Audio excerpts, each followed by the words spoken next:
क्योंकि मुझे एक तरह का पैनिक अटैक आता था, उसी में मैं इससे ये बता रही हूँ कि आपके अंदर अगर विल पावर है, हाँ, तो आप बड़े से बड़े दुखों से भी आप बाहर आ सकते हो। मैं 2.5 साल डिप्रेशन में रही, मेरे ट्रीटमेंट मेरा चलता था बनारस से।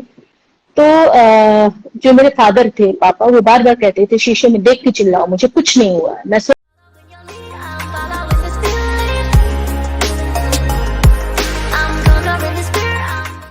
हाय, नमस्ते, सत श्री अकाल।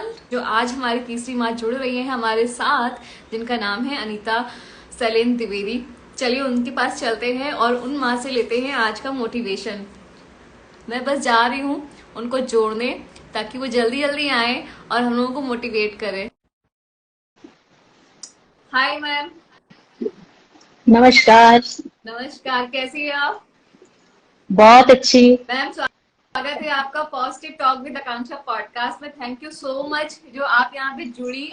तो फर्स्ट ऑफ ऑल, आप माँ हैं, आपको तहे दिल से नमस्ते है और बहुत सारा प्यार भी है। तुमको भी ढेर सारा प्यार और आशीर्वाद मेरी तरफ से। तो अनीता मैम, सब लोग हमारे यहाँ जानना चाहते हैं आपके बारे में कि आप कौन हैं, आपका पूरा नाम, आप कहाँ से हैं, क्या करती हैं। चलो शुरू करते हैं।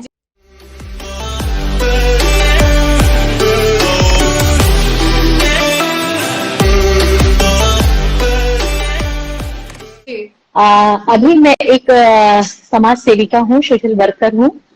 और मेरा जो जर्नी जहाँ से शुरू हुई, मैं अब शुरू से बताती हूँ। मेरा बर्थ प्लेस जो है वो लखनऊ है, और मेरी प्राइमरी एजुकेशन भी लखनऊ से ही हुई। उसके बाद हम लोग आजमगढ़ आ गए। आजमगढ़ आ गए, बाकी की जितनी भी शिक्षा है मेरी यहीं से हुई। और कुछ जो डिग्री मैंने ली म्यूजिक की, वो इलाहाबाद यूनिवर्सिटी से ली, चंडीगढ़ यूनिवर्सिटी से ली।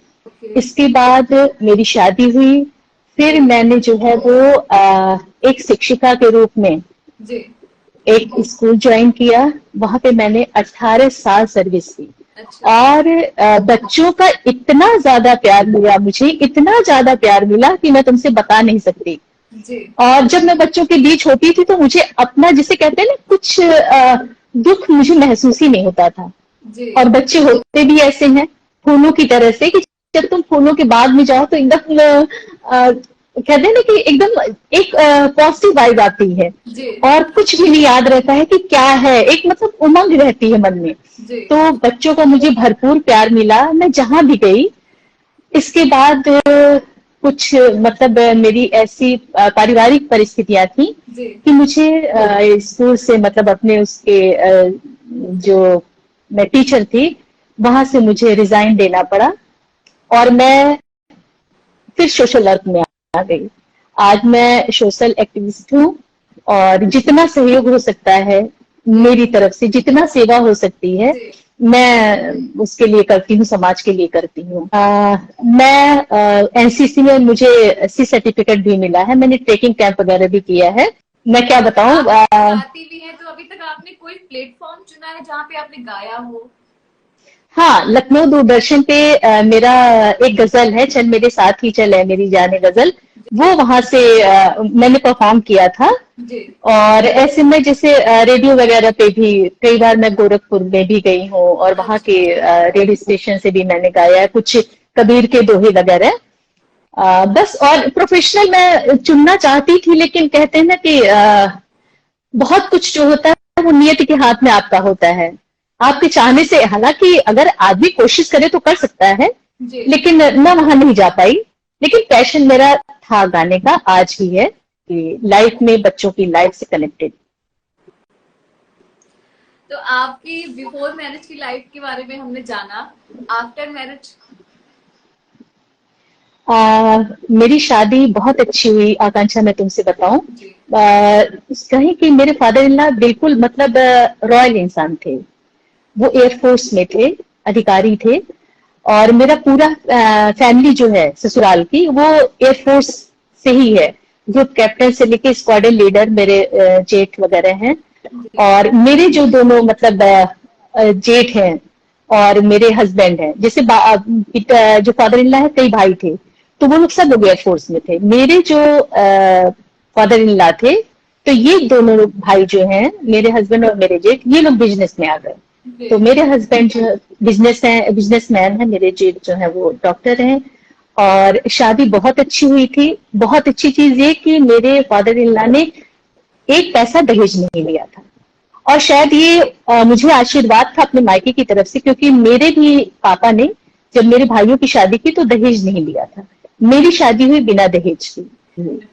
तो फादर इन लॉ इतने अच्छे थे कि वो बार बार कहते कि घर में रहना नहीं है, घर में बैठने की कोई जरूरत नहीं है, बाहर जाओ, नौकरी करो।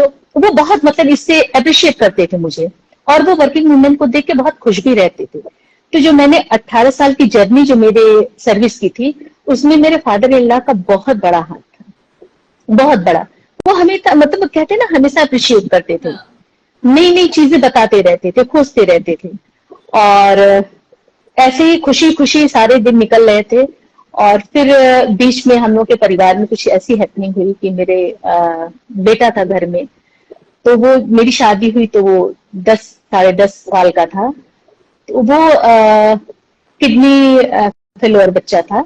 उसको किसी तरह मेडिसिन और उससे ट्रीटमेंट करते करते हम लोगों ने 25 साल का वो हुआ। लेकिन ईश्वर का जो लिखा रहता है उसको आप बदल नहीं सकते हैं। आप पैसे से कुछ दिन उसको आगे खींच सकते हैं, लेकिन जो ईश्वर ने आपके नसीब में लिखा है उसको कोई टाल नहीं सकता है। वो बच्चा चला गया हम सबको छोड़ के, तो उस समय मेरा परिवार बिल्कुल बिखर गया था आकांक्षा, बिल्कुल। मतलब किसी को कुछ होश नहीं था, कौन क्या कर रहा है, कौन मतलब जैसे सब अपने में ही नहीं थे। तो उस समय मेरी प्रायोरिटी फैमिली के लिए बनती थी। तो मैंने उसके बाद जो है सर्विस छोड़ दी, क्योंकि मुझे एक तरह का पैनिक अटैक आता था उसी में। मैं इससे ये बता रही हूँ कि आपके अंदर अगर विल पावर है, हाँ, तो आप बड़े से बड़े दुखों से भी आप बाहर आ सकते हो। मैं 2.5 साल डिप्रेशन में रही, मेरे ट्रीटमेंट मेरा चलता था बनारस से। तो जो मेरे फादर थे, पापा, वो बार बार कहते थे शीशे में देख के चिल्लाओ, मुझे कुछ नहीं हुआ, मैं स्वस्थ हूँ, मुझे कुछ नहीं हुआ, मैं स्वस्थ हूँ। तो मैं वो चीज भी करती थी। बाकी मैं धीरे धीरे उस चीज से उबरने लगी। और फिर मैं मतलब बहुत अपने को आज अच्छा महसूस करती हूँ कि मैं उस जो वो दुख की घड़ी थी, या वो जो बहुत खराब पीरियड मेरी लाइफ का था, उससे मैं बाहर आई। और आज मैं अच्छे से समाज में जाती हूँ, सोशल वर्क करती हूँ, एनर्जेटिक हूँ, स्टेमिना है, खुश हूँ। तो ये कह सकते हैं कि बहुत से आज के टाइम पे आप भी मैम जानती हैं कि समाज में डिप्रेशन, स्ट्रेस बहुत लेवल पे बढ़ चुका है, लोगों में बहुत ज्यादा है। लेकिन लोग डॉक्टर के पास जाने में कतराते हैं, मतलब मेंटल हेल्थ पे कोई ध्यान नहीं दे रहा। अगर जैसे हम लोग को फीवर होता है, हम लोग डॉक्टर के पास दिखाने जाते हैं, अगर हमें लग रहा है कि हम स्ट्रेस में है या कोई डिप्रेशन टाइप की कोई चीज हम फील कर रहे हैं, तो डॉक्टर के पास आई थिंक जाना चाहिए। बिल्कुल, एक स्पेशलिस्ट ही आपको बता सकता है कि आप उससे कैसे बाहर आओगे। हाँ। हम यूट्यूब और गूगल से पढ़ के हर चीज नहीं कर सकते हैं, या लोगों की बात सुन के नहीं किया जा सकता है। क्योंकि वाकई जिस क्षेत्र का जो भी डॉक्टर है, अगर स्पेशलिस्ट है, तो उस क्षेत्र के बारे में वही आपको बताएगा। और सही बात है, मेरे केस में मेरी काउंसलिंग बहुत ज्यादा इफेक्ट मेरे ऊपर डाली। मैं काउंसलिंग मेरे महीने में 2 बार होती थी, उससे मैं बाहर आई। और हमेशा जैसे मैं शादी हुई तभी मेरी मम्मी ने हम तीनों बहनों को ट्रांजिस्टर दिया था। मेरा रेडियो जो है आज भी वो मेरे किचन में रखा हुआ है। वो मैं मॉर्निंग में जाती हूँ तभी से शुरू हो जाता है एफएम, तो वो मैं सुनती रहती हूँ। तो संगीत जो ऐसी चीज है ना, कहते हैं ना कि अगर आप एक बहुत दुख में भी हैं, या कहा जाता है कि जिस मनुष्य को संगीत से प्रेम नहीं है, उसका हृदय भादों की काली रात से भी भयंकर है। तो म्यूजिक ऐसी चीज है कि आप उससे बाहर आ जाते हो, और कहीं ना कहीं आपको वाकई जाना चाहिए इस स्पेशलिस्ट के पास, डॉक्टर्स के पास जाना चाहिए इस चीज के लिए, क्योंकि उसमें आपका बहुत बड़ा सहयोग है। आप बाहर निकल जाओगे इस चीज से। क्योंकि लोगों को लगता है कि अगर वो मेंटल स्पेशलिस्ट के पास गए तो लगता है कि लोग उनको पागल घोषित कर देंगे, ये पागल हो गया। हाँ हाँ, नहीं नहीं, ऐसी बात नहीं है। वो चीज दूसरी होती है, डिप्रेशन में जाना। और जो थोड़े से दिमागी रूप से परेशान होते हैं, उनका अलग होता है, लेकिन सबको जाना चाहिए। अच्छा मैम, सब लोग आजकल फिजिकल हेल्थ पे बहुत ध्यान देते हैं, अपने स्किन केयर रूटीन पे बहुत ज्यादा ध्यान देते हैं, लेकिन आज के लोग मेंटल हेल्थ पे ध्यान नहीं दे रहे हैं कि हम अपने आप को खुश कैसे रखें, अपने माइंड को बिजी कैसे रखें, कैसे अपने माइंड को अच्छा रखें। बिल्कुल, ये करना चाहिए। मैं देखो अपने परिवार से ही तुमको ये बात बताती हूँ आकांक्षा, कि आपका देखो सरवाइव करने के लिए आदमी को पैसे की बहुत जरूरत है, वो चाहे सर्विस करे और चाहे उसका बिजनेस हो। तो उसमें आदमी वाकई बहुत पजल्ड हो जाता है, चाहे सर्विस हो चाहे वो। तो हम लोग के यहाँ ऐसा है कि जो मॉर्निंग का हमारा 3-4 घंटा होता है, वो हम लोग एक साथ बैठ के फैमिली में एक साथ लेमन टी लेते हैं, फिर एक साथ नाश्ता करते हैं, उसके बाद सब अपने अपने काम पे लग जाते हैं। जब लंच का समय होता है तो हम लोग एक साथ लंच करते हैं। उस समय किसी के हाथ में मोबाइल नहीं होती है, ना मॉर्निंग में ना लंच में। और जब शाम को आते हैं, नाश्ता करते हैं, हम लोग चाय पीते हैं, तो उस समय भी खाली आपस की बातें होती हैं। तो मतलब कभी कभी बच्चे भी ऐसी सी बात करके आते हैं तो हम लोग भी जोर से हंसते हैं, कि कहीं ना कहीं खुश होने का और डिप्रेशन से दूर रहने का ये बहुत बड़ा हथियार है आपका। आप जब भी फैमिली के साथ हो तो प्लीज हाथ में मोबाइल बिल्कुल नहीं लीजिए, और जो भी है आप शेयर करिए, दिन भर की बातें आपस में शेयर करिए। जो बातें बीत चुकी उसको बार बार कह के भी हंसना चाहिए, उससे उससे भी बहुत कुछ आदमी उबरता है या खुश रहता है। थोड़ा सा सुबह उठ के, भाई जाहिर सी बात है कि एक भजन सुन लेता आदमी तो उससे भी खुशी होती है। एक देखो माइंड तो डाइवर्ट हो जाता है। हाँ। सुबह उठ के आंख बंद करके चले गए, एकदम गैस जलाए, चाय बनाए, ला के रख दिए, नहीं।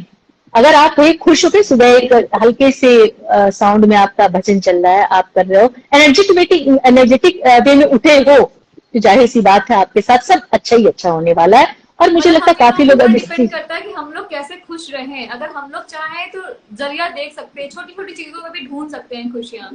बिल्कुल बिल्कुल। अगला कौन चाहेगा भाई आप खुश रहो जी, अगला तो नहीं चाहेगा, हमें अपने से ही खुशी ढूंढनी पड़ेगी। हाँ। और सबसे बड़ी खुशी तो यही है कि आज के टाइम पे आप अपनों के साथ कितना टाइम स्पेंड कर ले। बिल्कुल बिल्कुल, भाई हमने कहा ना कि हम तो अपने परिवार, लोग मोबाइल लिए रहते हैं, बगल में पर्सन बैठे है उससे बात करना अपना पसंद नहीं करते। आकांक्षा मेरे यहाँ भी कुछ लोग आते हैं, जैसे आए मिलने ना, तो मुझे बहुत सारे लोग तो नहीं, लेकिन उसमें से कुछ परसेंटेज ऐसे जो मेरे घर में आने के बाद भी मोबाइल उनके हाथ में रहता है और वो चलाते रहते हैं। हाँ। तो मुझे समझ में नहीं आता, भाई आए क्या हो मेरे यहाँ करने, जब आपको मोबाइल ही चलाना है तो मेरे यहाँ क्या करने आए हो। और बहुत लोग तो ये करते हैं ना, जैसे कि यार मोबाइल रखो, क्या कर रहे हो, क्योंकि अरे यार निपटा दे जल्दी जल्दी, वो निपटाने में लगे रहते हैं कि वो लाइक और कमेंट कर करके जल्दी से निपटा दे, क्योंकि कई जगह उनको लाइक कमेंट निपटाना होता है, इंस्टाग्राम है, फेसबुक है। थैंक यू मैम जुड़ने के लिए, मुझे बहुत अच्छा लगा और आपकी आवाज सुन के तो और ज्यादा अच्छा लगा। और आपने इस प्लेटफॉर्म को चुना, मेरे लिए बहुत बड़ी, मतलब ये मेरे लिए बहुत बड़ी सम्मान की बात है कि आपने तुरंत हाँ किया जब मैंने आपसे बात की कि मैम जुड़िए, अपनी पॉजिटिव एनर्जी हम सबके साथ शेयर कीजिए। आकांक्षा, तुमने अपने साथ मुझे जोड़ा और इस मंच पे मैं तुम्हारे साथ है, उसके लिए मैं तुम्हें बहुत ढेर सारा प्यार और आशीर्वाद देती हूँ कि तुमने इस लायक मुझे समझा कि मुझे जोड़ा। और लेकिन बहुत अच्छा लगा आकांक्षा तुम्हारे साथ जुड़ के, बहुत बहुत थैंक यू मैम इतना सारा प्यार देने के लिए। तो चलिए फिर चलते हैं। आज जितने भी लोग देख रहे हैं, जो भी देख रहे हैं, जिन्होंने पूरा एपिसोड देखा है, मैं बता दूं आप देख रहे हैं positive talk with Akanksha podcast, जहां पर आपको रियल मोटिवेशनल स्टोरीज देखने को मिलती हैं और सुनने को भी मिलती है, इवन आपको बोलने को भी मौका मिलता है। अगर आप अपनी लाइफ की जर्नी शेयर करना चाहते हैं कि लोग आपसे मोटिवेट हो, इंस्पायर हो, और आपके अंदर कोई झिझक नहीं है कि आप अपनी लाइफ की जर्नी शेयर यहाँ कर सकते हैं बेझिझक होकर के, तो आप आ सकते हैं। आने के लिए आपको सिर्फ इतना करना है कि आपको मुझे फॉलो करना है और इनबॉक्स में मैसेज छोड़ना है कि मैम मैं आपके साथ जुड़ना चाहता हूँ और अपनी लाइफ की जर्नी शेयर करना चाहता हूँ। तो मैं आपको एक डे बता दूंगी किस दिन आप जुड़ सकते हैं। ये जो पूरा प्रोग्राम है, ये मंडे टू फ्राइडे रात को 9 से 9:30 के बीच में आता है। हाफ एन आवर का पूरा प्रोग्राम रहता है। Ma'am thank you. और आपके पास जितनी माएँ हो आपसे जुड़ी हो, आप उनको इस प्लेटफॉर्म के बारे में जरूर बताइएगा। ओके ओके आकांक्षा, ओके मैम, बाय बाय सभी लोगों को। Okay ma'am.